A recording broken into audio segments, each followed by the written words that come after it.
This tutorial video will introduce you to the basics of playing Love. In Love, you move using the WASD controls and look around using mouse look. You can jump by pressing space or the right mouse button. You have 4 tool slots that you can switch between using the 1 through 4 keys. You can find the 4 tool slots at the bottom left corner of the screen. Right now, we have a blaster and an edit tool in the first 2 slots, while slot 3 and 4 are empty. By pressing the middle mouse button or escape, you can release your mouse pointer and manipulate the interface. The status bar now becomes a menu. A range of new icons also appear that lets you configure key bindings, graphics settings, mouse sensitivity, and much more. At the top of the screen you will find a chat, where you can type in messages to other players. There's a lot of things you can do here, so we will return to this a bit later. Love is a game about building settlements together with other players. Settlements are built using tokens found around the world. Once you have picked up a token, it will appear in your toolbar. If you find a monolith token, you can place it anywhere in the world to create a new settlement. If a settlement already exists, just walk into it to join it. You have 4 slots to store single-use objects like tokens, and you access them by pressing F1 through F4. Let's place the monolith here to create a new settlement. Once it's been placed, the ground around the monolith becomes editable. We can now switch to our edit tool to change the environment. By grabbing hold of the ground, you can pull it up or down, or you can walk over to a wall and click on it to create a cave. Once you've created a cave, you can grab the ground or the floor to edit them too. In your toolbar, you can see 2 rotating compasses. One is always pointing towards your settlement, and one is always pointing towards your checkpoint. By releasing your mouse button and clicking on the compasses, you can respawn. Let's click on the checkpoint icon. I am now teleported to my last checkpoint. To store a checkpoint, just walk up to it and click on it. Let's respawn back to the settlement. Whenever you respawn, you drop all your tokens, so only use it in emergencies if you get stuck or need to quickly get back to your settlement to defend it. Here's the same settlement, but after it's been developed a bit further with a few new tokens. When you find a new token, like this radio token, you can place them in your settlement. Now you and everyone else in the settlement get access to the new tool. To place a tool in one of your tool slots, just walk up to the place token and press the number key representing the inventory slot you want to put it in. Here, for instance, is a tree tool you can use to create trees. Here's another weapon more powerful than the default blaster. Almost all tools and abilities draw power, and if you look in your icon bar, you will find how much power you have and how much power your currently selected tool needs. You can gain more power by picking up power pods. Picking up power pods also replenishes your health. You can throw power pods to other players using the Q key. Any object in the world with a display can be configured to perform different tasks.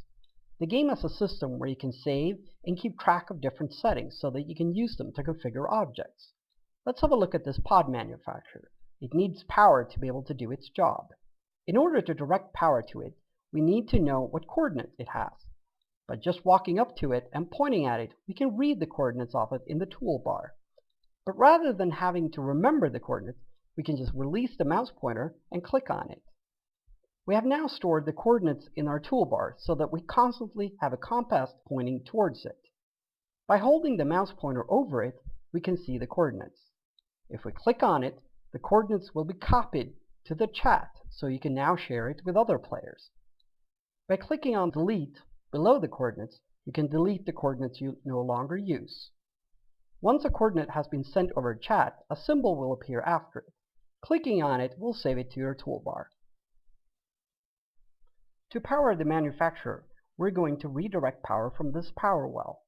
The power well has a display where you can change the coordinates either manually or by clicking on the points below, representing the coordinates stored in your toolbar.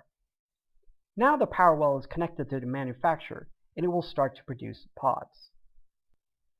If you have a pair of binoculars, you can record coordinates from afar. Let's use them to connect this cable wire to the cable wire further away. Now you can walk into the cable wire to ride it over to the other side. Teleporters are another way to travel quickly around the world. First configure it to the coordinates of another teleporter, then just walk into it to teleport. Using the radio, you can set a frequency and then chat over that frequency. Only other players listening to that frequency can then see your messages. Frequencies can be stored and manipulated in your toolbar in exactly the same way as coordinates. Many objects can be configured to listen to a frequency so that you can reconfigure them remotely. Let's save our current frequency and copy it to the configured display of this power relay. Now, if we broadcast new coordinates on this frequency, the power relay will reroute its power output to the new coordinates. You can also store messages sent over chat as actions in your toolbar by clicking on the icon next to each message. By holding your mouse pointer over the stored action and pressing a key, you can bind that key to the message so that you quickly can execute it. Some objects, like radars, buttons, and proximity sensor, can broadcast on radio frequencies. Players can therefore use radio frequencies to build automated systems where different objects talk to each other. Some objects can be filled with different types of matter in order to unlock new abilities. There are 6 different types of matter.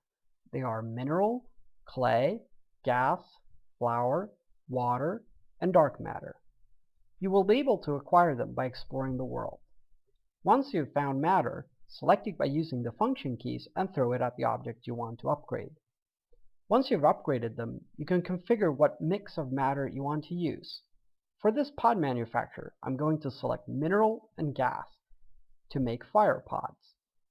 Matter mixes can also be saved in your toolbar, just like coordinates, frequencies, and actions.